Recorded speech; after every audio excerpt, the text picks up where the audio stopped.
the Stoic habit that makes you mentally dangerous every day. Stoics rehearse losing everything, not because they're negative, not because they expect life to go wrong, but because they understand something most people never do. Fear only controls you when you're not prepared to lose. That's the truth. Most people think they're mentally strong until life takes something from them: their money, their relationship, their comfort, their status, their routine, their image. And the moment something disappears, they collapse, not because the loss destroyed them, but because they were never built without it. That's the trap. Most people don't build inner stability. They build attachment. And attachment feels safe, until life reminds you that nothing was ever guaranteed.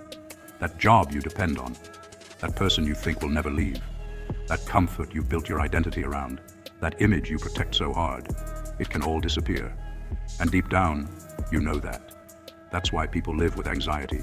That's why they stay in situations they should leave. That's why they tolerate disrespect. That's why they play small. That's why they fear risk.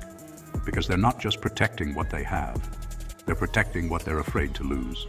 And the moment fear enters the equation, you stop living freely. You start negotiating with life. You start shrinking yourself. You start choosing comfort over truth. And little by little, you become easier to control. The Stoics saw this clearly. So they did something most people would never dare to do. They trained for loss before life forced it on them. This is called negative visualization. And if you misunderstand it, you'll think it's pessimism. But it's not. It's preparation. It's one of the most powerful mental disciplines ever practiced. The Stoics would sit quietly and imagine losing the things they loved: their wealth, their comfort, their status, their health, even the people closest to them, not because they wanted pain, but because they refused to be ruled by fear. They understood that if your mind has already faced loss, reality can't shock you the same way. That's the power. Because what destroys most people is not always the event itself. It's the fact that they never mentally prepared for it. They lived like everything would stay the same forever. And life does not respect that illusion. Life changes, life removes, life humbles, life tests. And if your peace depends on things staying the same, then your peace was never real. It was temporary, borrowed, fragile. That's why this practice makes you mentally dangerous. Because the moment you train your mind to face loss, fear starts losing its grip on you. You stop clinging. You stop panicking. You stop acting desperate. You stop worshipping comfort. You stop needing certainty before you move. And when that happens, you become different. Calmer, sharper, harder to shake, harder to manipulate. Because now, you're no longer being controlled by what could be taken from you. And that changes everything. Think about it. What can the world really use against a man who has already accepted the possibility of losing everything? What can fear threaten him with? What can pressure do to him? What can rejection take from him? Very little. Because the things that usually break people no longer surprise him. He has already looked into the possibility. He has already sat with it. He has already made peace with the fact that life owes him nothing. And that kind of mindset is rare. Today's world trains the exact opposite. It trains dependency. It trains comfort addiction. It trains emotional weakness. It trains people to build their whole identity around what feels good. And because of that, most people are fragile without even knowing it. They think they're stable because life is currently easy. But ease is not strength. Comfort is not power. And convenience is not resilience. A soft life can hide a weak mind. That's why the modern man panics so quickly. The moment things don't go according to plan, he spirals. The moment discomfort appears and he escapes into distraction. The moment uncertainty enters the room, he loses his center. Because he was never trained to face loss.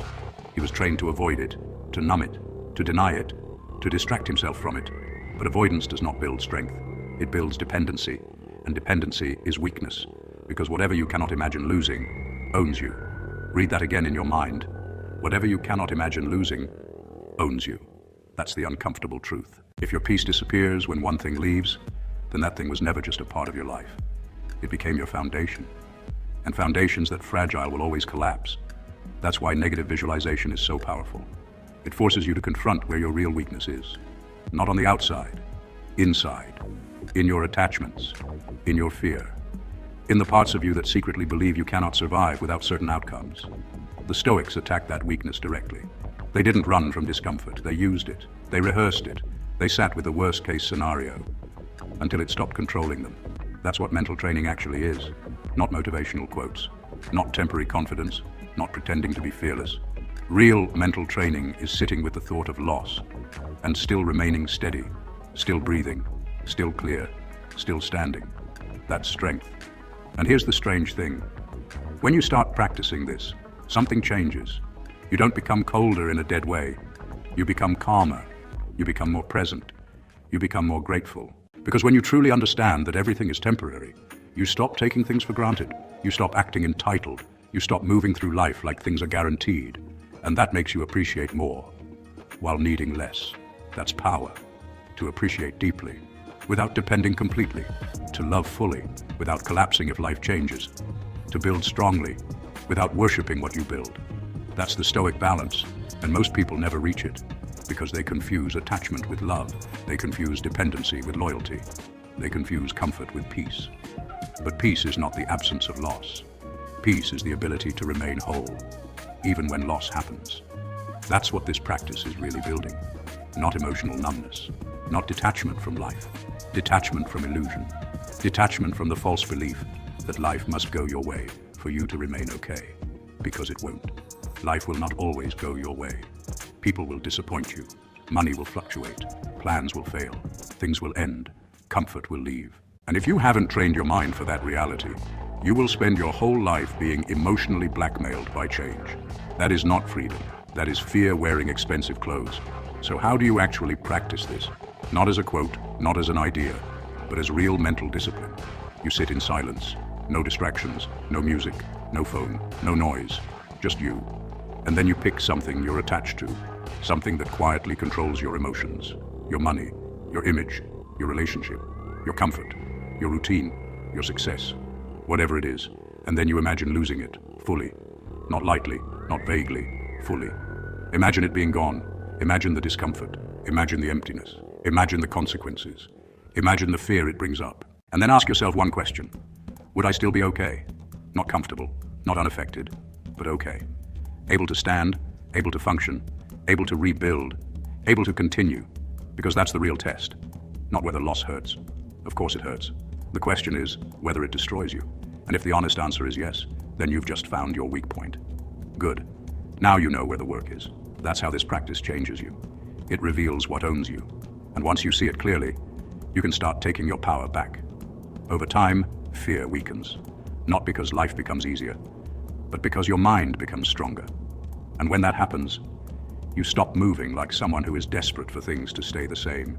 You become dangerous in a different way, quietly. You become harder to intimidate, harder to manipulate, harder to break, because you are no longer trying to control life. You are training yourself to survive it. And that is a completely different kind of strength, a rare one, a dangerous one, a peaceful one. Most people are only confident when conditions are good, but Stoic confidence is different. It does not depend on the outside world behaving nicely. It is built in the presence of uncertainty. It is built by facing reality early. It is built by rehearsing what others avoid. That's why this habit is not soft. It is brutal, because it strips away illusion. It forces you to see how temporary everything is. And if you stay with that truth long enough, something inside you hardens, not your heart, your center, your mind, your emotional foundation. And once that foundation is built, life stops feeling like a constant threat. You stop needing guarantees. You stop begging outcomes to go your way. You stop living like a hostage to comfort. And you finally become what most people pretend to be: stable, whole, unshaken. Because in the end, you do not become strong by holding on to everything. You become strong by knowing you can lose it and still stand. That is the Stoic habit that makes you mentally dangerous, because the man who fears loss is controlled by life. But the man who has made peace with loss controls himself. And a man who controls himself is a very dangerous man. If you're building a mind that doesn't break under pressure, subscribe to Strive, because most men are being trained to be soft. Here, we train the opposite.